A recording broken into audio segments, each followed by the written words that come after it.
Dans les Hauts-de-France, les chips locales se vendent 3 fois plus que dans le reste du pays. Au niveau local, je trouvais que c'est vachement bien que ce soit local, que ce soit Picard, tout ça. Puis il y a plein de goûts différents qui ont l'air trop bons. Même si ça coûte plus cher, je préfère en acheter moins et garder la provenance pas loin. Si elles ne représentent que 4,8% des ventes de chips au niveau national, il ne faut surtout pas négliger leur potentiel. Étienne et André l'ont bien compris. Vous voyez, les pommes de terre sont vraiment ici. Donc on est vraiment en pommes de terre dans la terre. Et on va aller transformer ça juste là, à moins de 400-500 mètres à vol d'oiseau. Les deux jeunes entrepreneurs ont grandi ensemble sur ces terres axonaises. On a des parents et beaux-parents paysans de chaque côté. On est dans un pays de pommes de terre, en Picardie. Donc on a voulu travailler cette pomme de terre. On avait regardé plusieurs sujets, la frite, la chips. Et finalement, on est parti sur la chips parce que c'est un produit très convivial qui se garde pendant 6 mois. L'affaire devient rapidement familiale. Les pommes de terre transformées sont celles du beau-père d'Étienne.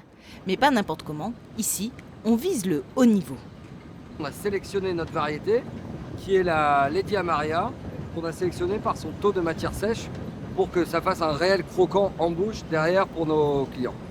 C'est une pomme de terre qui coûte plus cher à cultiver que celle qu'on peut trouver chez d'autres industriels ou pas particulièrement? Ah oui, c'est une pomme de terre qui coûte plus cher à produire parce qu'elle fait moins de rendement qu'une autre pomme de terre conventionnelle qu'on va retrouver chez le consommateur. Donc là aussi, on est dans un choix du luxe. Là, on est dans un choix premium, tout à fait.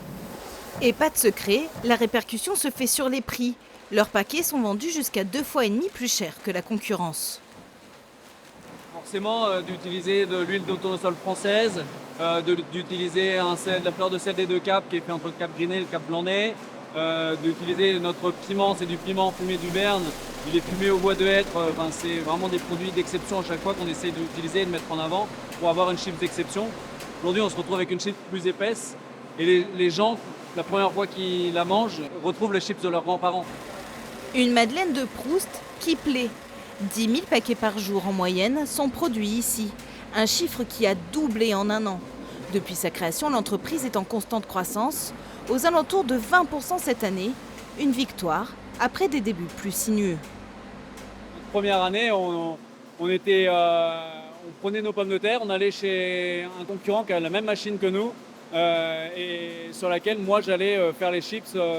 Ça m'a permis déjà d'apprendre et aussi de rassurer les banques, de dire vous voyez ça peut marcher, d'ouvrir une chipserie artisanale en 2019 ça peut marcher. Et qu'est-ce qu'elles disent les banques aujourd'hui? C'est plus facile. Et comme tous les autres, pour garder sa place, l'entreprise doit se creuser les méninges et aromatiser. Là, on a trois tests différents et après, on fait des comparaisons, on regarde où est-ce qu'on se situe. Il faut pas sortir, comme je disais, il ne faut pas avoir la même chose, sinon ça ne sert à rien, il faut avoir quelque chose de mieux. Hop.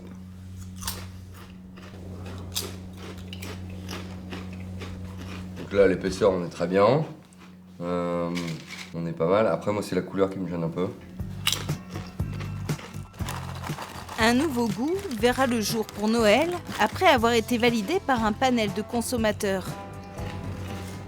En Picardie, on a donc des chips et plein d'idées pour se faire une place sur un marché au chiffre d'affaires qui avoisine le milliard d'euros.